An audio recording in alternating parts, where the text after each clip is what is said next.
why defibrillators are so important and how to use one. I wanted to do a quick reminder as to why defibrillators are absolutely critical. They make the difference between someone surviving and someone not. So this is a defibrillator, this is a real one. I'll show you my demonstrator one shortly. I'm Emma Hammett from First Aid for Life and onlinefirstaid.com. So what happens with a defibrillator is when used in conjunction with quality CPR, it gives somebody the very best chance. We've all seen Christian Eriksen recently and how quality CPR and using a defibrillator meant that he was able to return to Premiership football having had a cardiac arrest on the pitch. So what happens if you realise somebody has collapsed? You go over, you breathe to clear your head because that will allow you to make better decisions. You check that there's nothing dangerous that will hurt you, that has hurt them. And you speak to them, then you touch them to see if they're conscious or unconscious. If they are unconscious, you then need to see if they are breathing or not. To check if they're breathing, you need to tilt the head, lift their chin, so go from that, so one hand on the top, tilt the head, lift the chin, look, listen and feel. You need at least 2 breaths in up to 10 seconds. When you are tilting the head and lifting the chin, what you are doing is taking the back of the tongue off the back of the throat. So you tilting the head and lifting the chin, that takes the back of the tongue off the back of the airway. Our tongue is muscle. When we are unconscious, it goes floppy. Your tongue is enormous. It's a huge bit. You cannot swallow your tongue. It's firmly attached to your bottom jaw. But when you are lying on your back and you are unconscious, it will flop down and block your airway. There is also a little sphincter at the top of your stomach, which fails in open. So the contents of your stomach will drain up and trickle down the back of your throat. So that's why you need to know to put someone in the recovery position if they're unconscious and breathing. And if they're unconscious and not breathing, you need to start CPR. So for an adult, adults retain 3 to 4 minutes of oxygenated blood in their system when they collapse, unless they've had a breathing problem like they've drowned or they've had an asthma attack or an anaphylactic reaction. So providing they've just had a cardiac arrest and not had a breathing problem, you've probably got 3 to 4 minutes worth of oxygenated blood, in which case you need to start pumping hard and fast on the centre of the chest. When you are giving compressions, you are being the heart. You're keeping the heart and the brain full of oxygenated blood so that once they have had the defibrillator and providing they make a full recovery, that it really will be a full recovery because their brain will have still got oxygenated blood in it. So you are pushing hard and fast on the centre of the chest, you're breathing into them, you are being a heart and lung machine, you are keeping them alive. At that point, you don't expect them to come back to life. You are keeping them alive. So you are pushing hard and fast on the centre of the chest and you are getting a defibrillator as quickly as possible. If you are on your own, then you're going to have to dash to get that defibrillator if you know there's one very close by that you can get to, ideally within 3 minutes, and phone for an ambulance at the same time. And you do that as soon as you've identified that unconscious and not breathing. For a baby or child, you would give 5 breaths first. You will do 30 compressions to 2 breaths, and then you would phone for an ambulance if you're on your own. And also get the defibrillator if you possibly can, as quickly as you can. So you are giving compressions, you're pushing down hard and fast, your hand like that or like that, your elbow straight, and you're doing press-ups on top of them. And you are pushing down by 5 to 6 centimetres, and you're pushing down at a rate of about 2 per second. So you're pushing down at a rate of 2 per second. So you're pushing down hard and fast on the centre of their chest, 30 compressions to 2 breaths. You're getting a defibrillator as quickly as you can. So the defibrillator, they are usually in doctor's surgeries, dental surgeries, schools, public access places, any transport hubs. If you're at a theme park, they're at every ride. You can get the Good Sam app and you can find out where your local defibrillator is, your public access one, and keep your eyes open. It's a green heart with a lightning flash across it. So keep your eyes open and know where your local defib is. There may well be one in your chemist, and there's all sorts of people that carry them as well. So it's really good to know. Now, when your defibrillator comes, it is easy to use. It talks to you and you cannot do any harm. It will not let you shock it if you do not need a shock. So that's pretty amazing. So what it is doing is when you're in cardiac arrest, your heart is quivering. It looks like this on a trace and it's actually quivering. And that's because all the individual little heart muscles can fire independently and it's lost its pacemaker, so it's quivering away.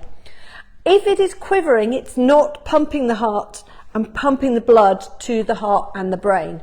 So consequently, if it is quivering, you need to get something to get, like a conductor, to get it back into the right rhythm, and that's what this does. So it doesn't jumpstart like jump-starting a car, it stops the heart so that the heart's backup system can let it get into its own pacemaker, will kick back and kick it back into the right rhythm. So that is what it is doing.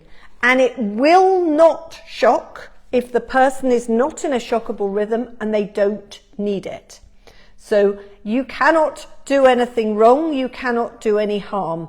The worst thing that you can do for somebody that is unconscious and not breathing is do nothing, because then they're dead. So please feel confident to give them quality CPR and use a defibrillator as quickly as you can. Right, so most defibrillators, the real ones, come with the pads inside the back like this, and there is a button on the front that you switch it on with. And with your defibrillator, you will usually have a pair of tough cut scissors to cut the clothes off, something to take the hair off if there is someone with a really fluffy chest, because you need to have the best possible adhesion of the pads, a pair of gloves and something to dry the chest with. To use your pocket mask, you open it up, you push this fuzzy bit in the middle and you push it like that, and that pushes the mask out like that, and then you have a bit like this that you put on the top. You then put that over the person's face, like that, and then you can breathe into them to give the breaths. 30 compressions to 2 breaths. When you are giving the breaths, you need to tilt the head and lift the chin, because that takes the back of the tongue off the back of the throat. And your pads go, they have the information on them, so your pads are like this. They show you exactly where they should go. If you put them the wrong way round, don't take them off. It does not matter. It just means that if there is a trace, then it would end up, you stick it on like that, with the trace upside down. And you peel on one at a time, because if you peel them both on, invariably they will find each other and then it won't work. So you've got that.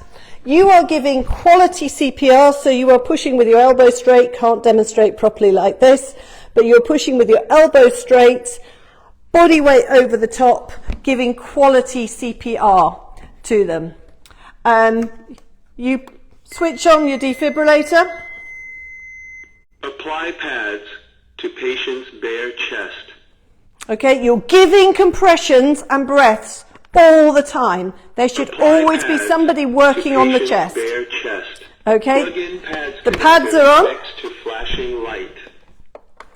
Do not touch the patient. You stop giving compressions at this point. Do not touch the patient. Analyzing heart rhythm. Shock advised. Charging. Stay clear of patient. Deliver shock now. Okay, I would say stand clear, press the orange button, Shock they would jump, delivered. and then you would go straight back to CPR, so straight back to quality compressions. CPR. And you would be doing it at this rate, so 2 per second. After 2 minutes, it will reanalyze the heart rhythm again and let you know whether or not a shock is still indicated. If a shock is still indicated, then it will go through it again, saying stand clear, stop, yeah, and it will tell you to click the orange button again. Or for some of them, it will say automatically giving a shock, and it will tell you to stand clear. Listen to the prompts. And if no shock is advised, it means that they are either back in sinus rhythm, they are flatlining, you're going to keep doing CPR, or they're in some other rhythm. So you are going to continue with CPR unless the person comes back to life. You are not expecting them to, so don't keep stopping and starting. But once you've given a shock, there's a very great chance that they will. Giving CPR on its own in the community, there's about a 6% chance of someone coming back to life. If somebody is given a shock from a defibrillator within 3 minutes of them being unconscious and not breathing, and they're in a shockable rhythm, then the odds jump from 6% to 74%. And for every minute's delay over and above that 3 minutes, there's an 8 to 10% reduction in mortality. Consequently, at 10 minutes, you're down to 6%. In the current climate, it's well worth knowing where your local defibrillator is and working out how quickly you could get to it should you need it. I really hope that has been useful. There is masses more information on my site on onlinefirstaid.com or on firstaidforlife.org.uk, and loads of free resources and helpful information. That's Emma Hammett from First Aid for Life and onlinefirstaid.com.